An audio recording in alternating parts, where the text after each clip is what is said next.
Olá, feministas literários! Bem-vindos ao nosso podcast Debates Feministas, onde na nossa primeira temporada estamos analisando o livro Contrato Sexual, de Carole Pattman. Se você ainda não nos acompanha, aproveita para se inscrever aqui no canal do YouTube e ativar o sininho para receber as próximas notificações dos nossos vídeos. E já entra lá no Instagram para nos seguir. Se você já é nosso seguidor e nos acompanha, compartilha para a galera. Eu me chamo Raíssa Ribeiro, eu sou professora da Unirio e coordenadora desse projeto do feminismo literário. E eu estou aqui hoje para apresentar para vocês as nossas integrantes deste podcast. O episódio de hoje, ele é feito, no episódio de hoje a gente vai se debruçar sobre o capítulo 3º, o contrato, o indivíduo e a escravidão. Estarão aqui com a gente a Lara Ribeiro e a Louise Bandeira, que vocês já conheceram dos outros episódios. Louise Barbosa, que é graduanda... Louise Bandeira, que falha aqui no roteiro, né? Louise Bandeira, que é nossa graduanda em Direito pela Unirio, nossa social media no feminismo literário, no Instagram. Ela vai conduzir nosso episódio de hoje, que está contando com a presença especial da Lara, agora não mais como entrevistadora, né? Como sendo entrevistada. Lara Ribeiro, vocês sabem, ela é bacharel em História pela UF e é graduanda em Direito pela Unirio. Só para aproveitar, vale a pena conferir também a análise crítica desse capítulo, que foi feita por um integrante do nosso grupo de pesquisa, o Tárcio Rocha, e que vai ser publicado na data de amanhã no nosso site feminismoliterário.online. Já grava aí. Meninas, vou deixar então a apresentação, os debates a serem feitos por vocês, já que a apresentação eu acabei de realizar, ok?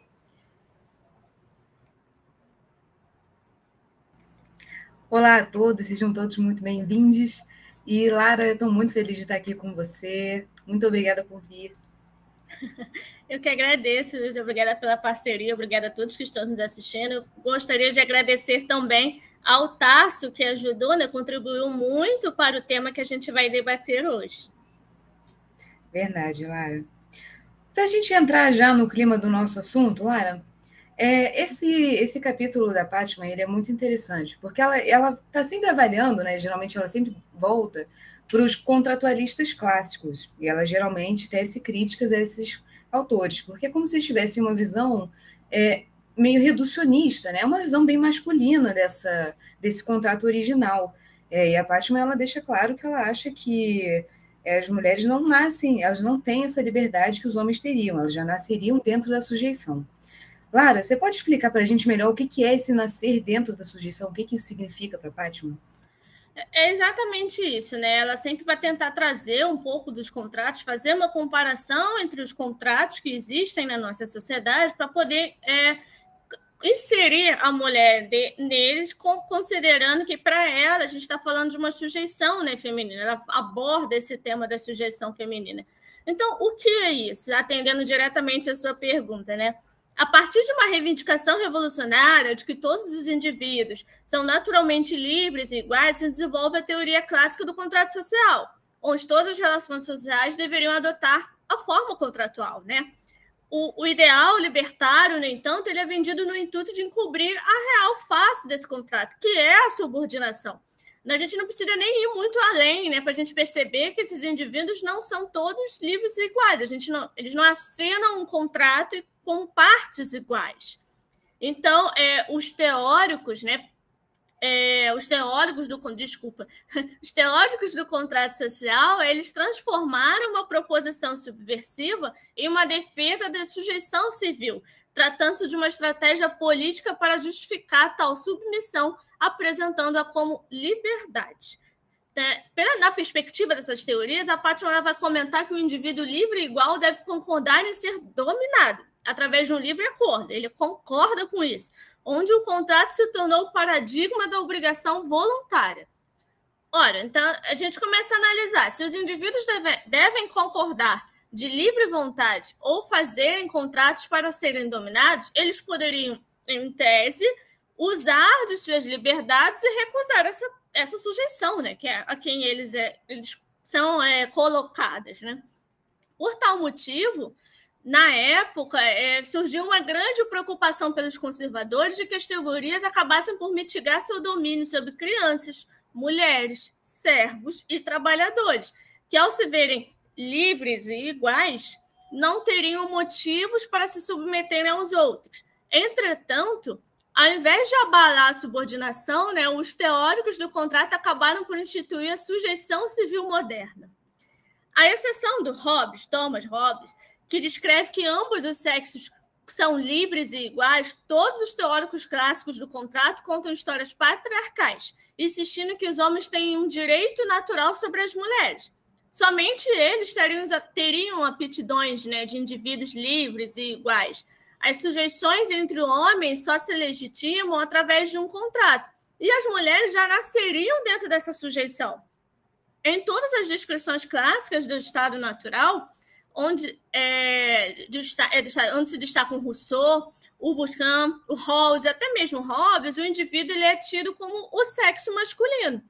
O argumento do patriarcalismo clássico é de que o direito político se origina naturalmente na paternidade. Os filhos nascem submetidos a seus pais, e o direito político é o direito paterno. Nesse primeiro momento, as mulheres se submeteriam, então, aos homens na condições de pais. No estado natural, todas as mulheres se tornam servas e são excluídas do pacto original, deixando de se tornar indivíduos civis. Nenhuma delas é sujeito livre. Todas elas são servas de um tipo especial na sociedade civil, as esposas. Para Pufendorf, o casamento é a base da vida social e ele existe na condição natural. Embora, por natureza, o homem seja superior à mulher em capacidade do corpo e da mente, essa desigualdade não seria suficiente para garantir dominação sobre ela. Entretanto, basta para afirmar a supremacia conjugal, ao afirmar que a dominação das mulheres ocorre através do consentimento, no caso das esposas, e pela guerra para as criadas. O pressuposto, quando a gente começa já a adentrar nessa discussão, é de que a mulher sempre concordará em se submeter como esposa, pois o homem é mais forte e acaba desfrutando da superioridade do seu sexo. Ao deixar a submissão ao poder patriarcal, a mulher se submete a um outro poder masculino, o conjugal. O direito conjugal se origina, segundo Pufendorf, de um pacto interveniente de submissão voluntária da esposa, que deve obediência ao seu marido em troca de proteção. Torna-se evidente, portanto, que a mulher não celebra o contrato na qualidade de parte, mas de objeto, em uma posição de sujeição.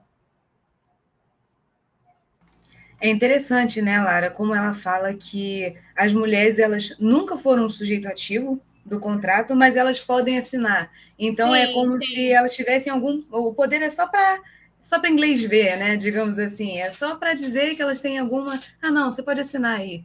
Mas é como se fosse um voto de cabresto, Ah, você pode votar aí. Você tem toda a liberdade do mundo para votar. Só que, no fundo, você tem alguém ali te pressionando, enfim. Você tem um controle sobre essas mulheres. Então, ou seja, a gente pode dizer, Lara, que tem alguma parte aí desse contrato, no caso das mulheres, que não foi totalmente livre para fazer esse contrato, Teve alguma coação, não é? Sim, com certeza. Nesse conceito, quando a gente fala disso, é justamente por conta dessa coação que a gente fala de sujeição civil moderna, Apesar do ideal contratualista, os indivíduos não são de fato livres e iguais. A gente sabe disso. E essa desigualdade de condições os coloca em posições muito distintas para celebrar o contrato. A mulher, por exemplo, ela se submete ao homem no âmbito conjugal, como eu mencionei anteriormente, aceitando ser obediente em troca de proteção. A mesma lógica também se aplica numa relação de servidão, onde os trabalhadores, em troca de subsistência, vendem sua força de trabalho aos detentores de poder. Por óbvio, o desequilíbrio entre as partes acaba por produzir relações desiguais no contrato. Isso por si já é um exemplo que a gente pode comprovar de que o contrato, nesse caso, o contrato não tem partes iguais. Ao considerarmos que nenhum indivíduo abriria a mão de sua pessoa de forma voluntária, o Hobbes ele vai define, na verdade, a dominação, ou o direito político, melhor dizendo, adquirido por meio da força, como a dominação de um senhor sobre o seu servo, onde um derrotado firmaria um contrato de obediência ao seu conquistador. Para poupar a sua própria vida, uma mulher, ao ser conquistada por um homem, acaba por se sujeitar ao domínio dele. É patente que um dos lados não detém da mesma liberdade e igualdade que a outra, sendo então coagida a se submeter a ela, assinando um contrato não dotado de reciprocidade. Afastada, então, a visão de servidão e escravidão, onde não haveria pouca ou nenhuma liberdade, né, se a gente pode falar assim, e igualdade ao mesmo tempo, numa visão mais contemporânea das relações de trabalho, o indivíduo seria soberano de seu destino, pois o salário seria um indicador de sua liberdade. E aí eu questiono, né, se realmente seria um indicador da sua liberdade ou configuraria numa escravidão assalariada. A relação vai começar a ser desigual e o salariado vai, então, escolher, né, a quem, na verdade, o único poder que ele vai ter nesse caso é escolher a quem ele vai vender o tempo do seu corpo. Ou seja, assim como a mulher só teria a única escolha, só teria que... Aliás, nem é a escolha dela, né, escolher o homem com quem ela vai casar. Hoje em dia pode até ser, mas antigamente nem isso ela tinha direito. Então, pelo menos o empregado ainda fica melhor, né, nessa situação. Ele ainda pode escolher, em tese, né, que seria um empregador. Em tese, né? Se a gente começar a analisar as relações de hoje em dia, ainda fica um pouco mais complexo. Mas voltando, assim, quando a gente fala realmente da parte da mulher, antigamente, de fato, ela não poderia nem escolher, né? Os casamentos eram arranjados, né?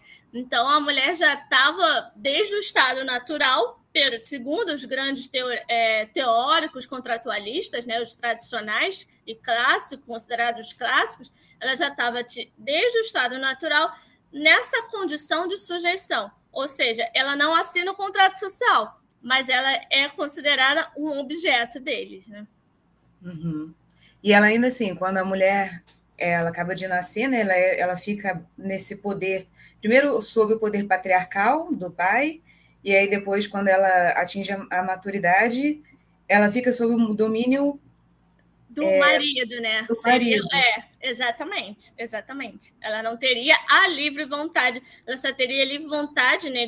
Livre vontade, digamos assim, entre aspas, né? Porque hoje a gente não pode dizer que temos, mas para assinar o contrato de casamento.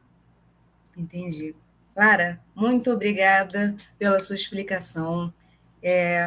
Obrigada por ter vindo aqui falar com a gente.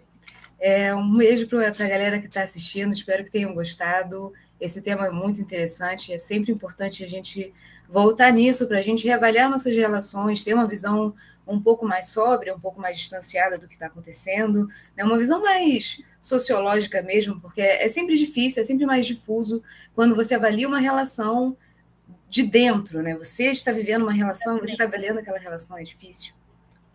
Gente, agradeço também. Muito obrigada, Luísa, novamente. Obrigada pela parceria e por estar aqui na gente junto agora dessa vez. Tá bom? Obrigada a todos. Valeu, Lara.